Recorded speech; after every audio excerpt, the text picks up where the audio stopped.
It was 1969. I lived at Kagnu Station, a U.S. military base in Asmara, capital of what then was the northernmost province of Ethiopia, and now is Africa's newest independent country, Eritrea. It was the second of my 5 years in Asmara, and the first of 4 excavation seasons, during which I helped to unearth parts of a number of major ancient city sites. Ted Sullinger, a friend who taught Ethiopian history at the University of Maryland Extension on the base, invited me to join his class for a 4th of July weekend tour of several archaeological sites in Eritrea and neighboring Tigray province, some where I had been digging only weeks before, and others that I knew only from my studies. I eagerly accepted his request to share with the group what I had learned during the tour.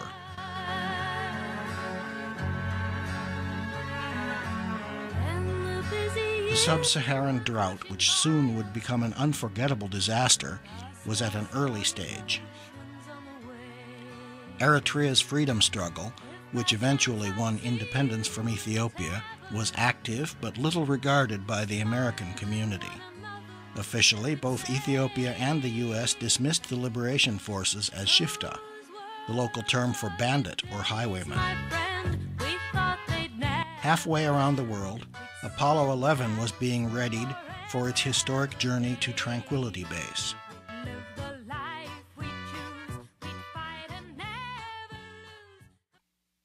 Our convoy set out on Friday, the 4th of July, heading south on the main highway from Asmara to Addis Ababa.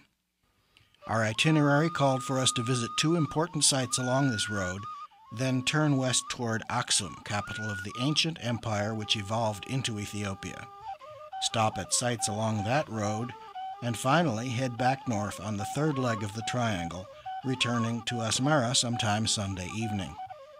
Apart from a couple of breakdowns, our first stop was Qohaito, a major link in the chain of cities in the trade route between Aksum and Adulis, its now extinct Red Sea port. Reached by a rugged track, Qohaito sits well east of the highway, on the edge of an escarpment that plunges toward the lowlands and the Red Sea coast. Now a desolate ruin in a sparsely populated section of Eritrea's highlands, it was a great city 2 millennia ago. The site is best known for its magnificent stone dam, which irrigated the city in its heyday. Kagnu Station personnel at that time had few travel restrictions, and the requisite travel request was a mere formality except for trips off the main roads. But Qohaito was not on the approved list and was considered somewhat dangerous, and Ted had to obtain specific permission for us to visit the site.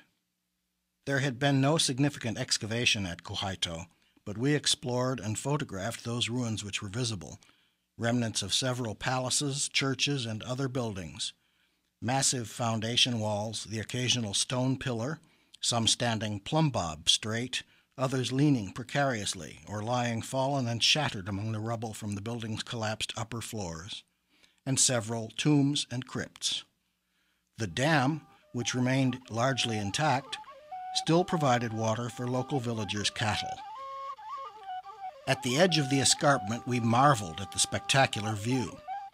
From this rugged, deeply scarred precipice, a sheer drop of several hundred feet ended in rubble-covered slopes, sliced by steep, twisted canyons leading toward the coast, fading from view in dense haze which rose from the parched lowlands.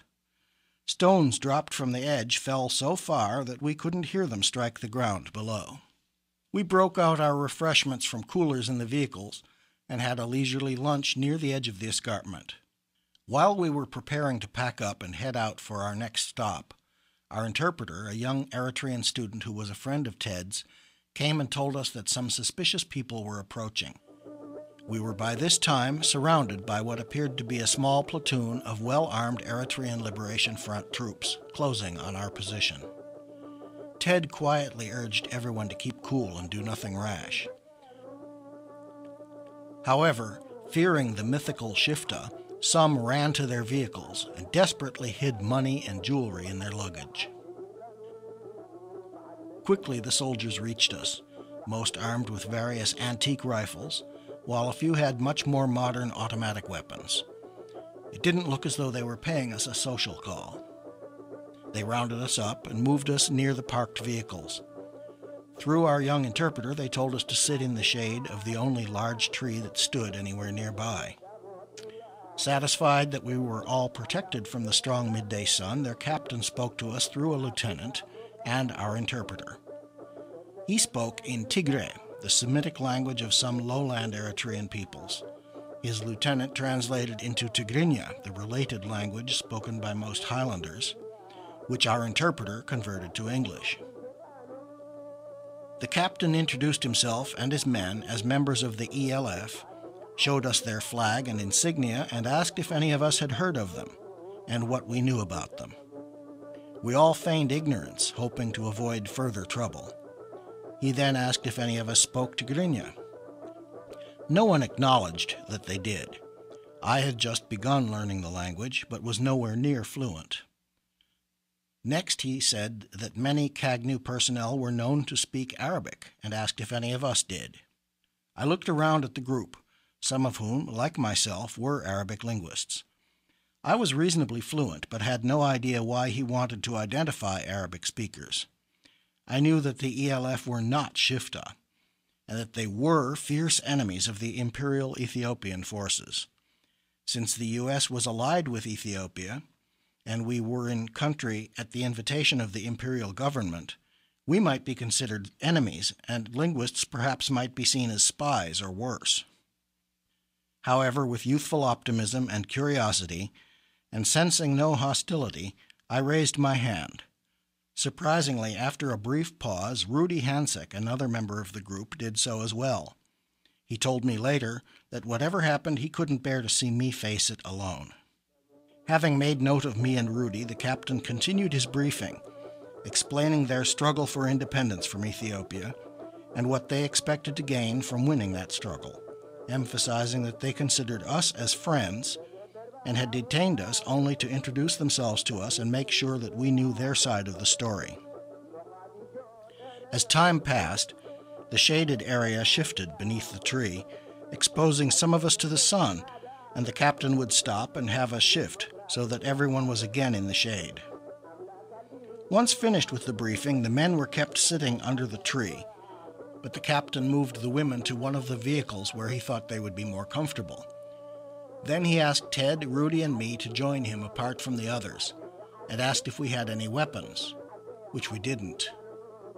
Then he said that we should tell the people in charge of the vehicles, one at a time, to supervise a search of all luggage and other belongings. For the next hour or so, we moved from car to truck to jeep. Each owner was instructed to take out all bags, coolers, and other materials, lay them on the ground, and open them for inspection. The ELF soldiers touched nothing, but closely examined all that was revealed in the bags as we unpacked them, asking about unfamiliar items and what they were used for, occasionally taking notes about particular items of interest. They laughed uproariously when money and jewelry would tumble from among the underwear and shorts, snorting contemptuously that they weren't Shifta. Then, leaving that driver to repack, we would move on and repeat the process. When the inspection was finished, the captain and his lieutenant asked me, Ted, and Rudy to go to a more private place beyond some scrub.